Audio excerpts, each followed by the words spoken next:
अस्सलामुअलैकुम वरहमतुल्लाहि वबरकातुहू। अल्लाह तबारक व तआला दे सोहणे ते बबरकत नाम तो शुरू करना जिहड़ा तमाम जहाना दा मालक है। ते बेलियो ते सजनों की हाल है तुहाडा। मैं उम्मीद करना कि तुसी सारे ठीक ठाक हो सो ते अल्लाह तबारक व तआला तुहाडे ते हज़ारां नेमतां ते बरकतां दा नज़ूल फरमाए। ते बेलियों तुसी मेरा यूट्यूब चैनल रह जफर इकबाल ट्रिपल के वेख रहे हो तो मेरे चैनल नू सबसक्राइब भी करना है, लाइक भी करना है, तो घंटी वाले बटन नू लाजमी दबा लेना है, तो मेरी वीडियो शेयर भी करनी है। अज की गल का आगाज़ करने है कि गल इस तरह भी एक ताजर होंदा है ते ना मार्केट ना नेल पॉलिश वो ले आउंदा है, तो जदों ले आउंदा है ना नेल पॉलिश उनकी विकदी है, तो विकदी जदों है ना सस्ती नेल पॉलिश होंदी जदों विकदी है तो फौरन उतर जाती है, तो जदों उतर जाती है ना तो वो नेल पॉलिश होंदी मार्केट दे विच ना फिलाप हो जाती है, नहीं चलती, नहीं विक सकती।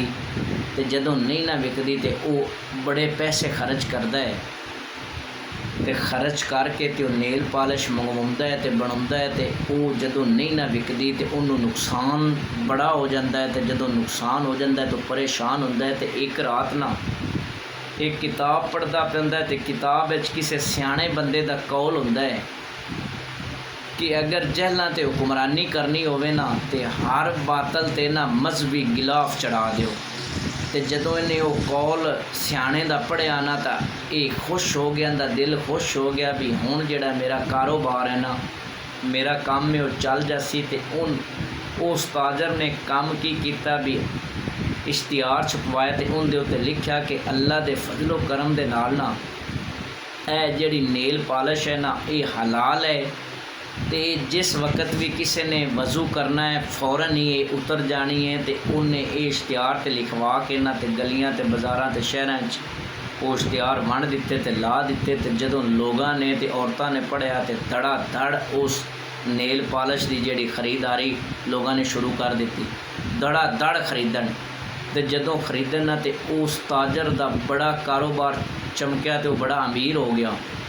तो हुण वो बड़ा अस्से कि यही मार्केट दे विच एक चीज़ मैं पहले यही लियांदी है तो लोगों ने फिलाप कर दी है, चली नहीं। तो उनके ते मैं थोड़ा जिहा रद्दो बदल करके चीज़ वही है, तो उनके ते थोड़ी जी मैं तब्दीली की है ना, सिर्फ हेठ लिखण की तब्दीली की है, तो काम चल गया। बेलियों तो सजना गल सुनाने का मकसद है कि असी जड़े ना साडे मुआशरे दे अंदर भी कई लोग ऐसे ने कि वो भी ना उन्हों का भी काम यही है। तो मेरे बेलियो तो सजनों को तुसी भी समझा करो, सोचा करो। अल्लाह ताला ने थानू दिमाग दिता है, दिल दिता है, ये किस वास्ते दिता है? ये सोचण वास्ते, ये समझण वास्ते। लेकिन तुसी ख्याल ही नहीं करते, एवें हर बंदे दे गल दे पिछे लग जाते हो तो उनकी पैरवी की जाते हो। कुछ सोचो, कुछ समझो। एवें ही हर बंदे दे पिछे ना लग गया, कुछ उन्होंने परखिया, परख के तो फिर अगर उनकी गल ठीक दिल नूं लगे तो फिर काम किया करो। एवें ही ना किया कि आओ जो करता पाया तो हो सकता उन्होंने फायदा होवे तो मैं भी करना, इस तरह ना किया करो। अल्लाह ताला मेरे बेलियां ते सजना नूं खुश रखे। अल्लाह निगहबान।